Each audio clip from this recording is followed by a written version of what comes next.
Good afternoon from Stagwell Sport Beach Content Studio. I'm here today with Josh Golden. So excited to be here with you, John. How are you, Josh? I'm thrilled. A little hot.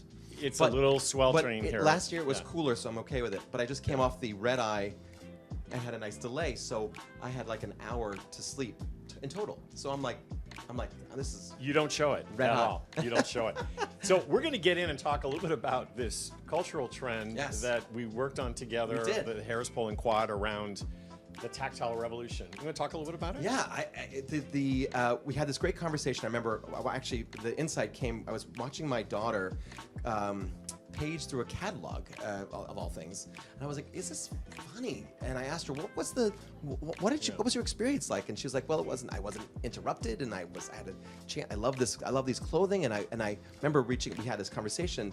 I don't want to steal your thunder, but we were talking, and I said, you talked to me about this cultural shift that's happening, sort of this rebellion, like revenge IRL, and I was like, John, how do we quantify this? And you came up with this brilliant metric, return on touch. Well, you know, it's fascinating. I mean, I'm just going to touch on a couple of the data points, Josh, because I want you to talk about these. Please. One, interestingly enough, is like nearly 8 in 10 of Americans said that they would rather live completely in an in-person life rather than sort of an online life, I guess, which makes sense with everything that's going on.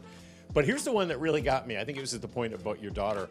67% of consumers say physical mail feels more personal than digital, and 72% would like brands to surprise them with something in the mail. Yeah.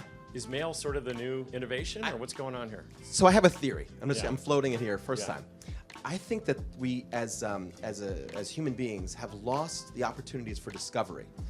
Like when my wife and I are watching television, we have to choose, well, which streaming channel should we choose, and then what show should we watch? There isn't just like flipping on the television, just sort of coasting around the channels until you find something interesting.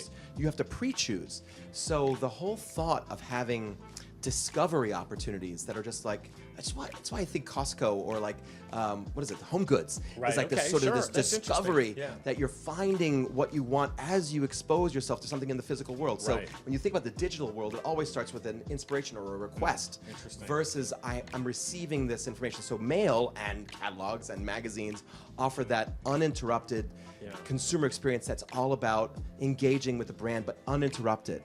And I think that's really the shift. So is this sort of akin to like the slow cooking movement? Yes. Or like we're seeing in our Harris Poll data, the rise of chess clubs.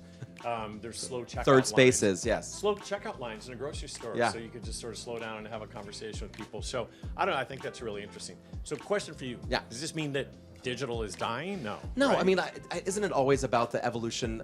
Marketers are always responsible for figuring out, well, what is it happening now, and how does the marketer shift their position so that they can take the best advantage of it? So I think digital is a critical component of exploration, but having that brand authenticity that happens mostly in a physical space. When you walk into a retail store and you touch something physically, all of your senses are engaged, and I think that is the major difference. When you think about like when we lived on the savannah and you were running from a lion or like smelling a strawberry, you used all of your senses. So our screens that we use are it's like glass and your eyeballs, it's all you have. But when you're in a store or in an environment where you can actually experience something, you're using everything. So what's the implication for marketers? Is it sort of blend them? Is it think omnichannel? Like how do you I think omnichannel is, and the research highlights this very much, like it isn't just one thing and that's it. You have to really make certain you're touching the consumer in all the places they want that exposure.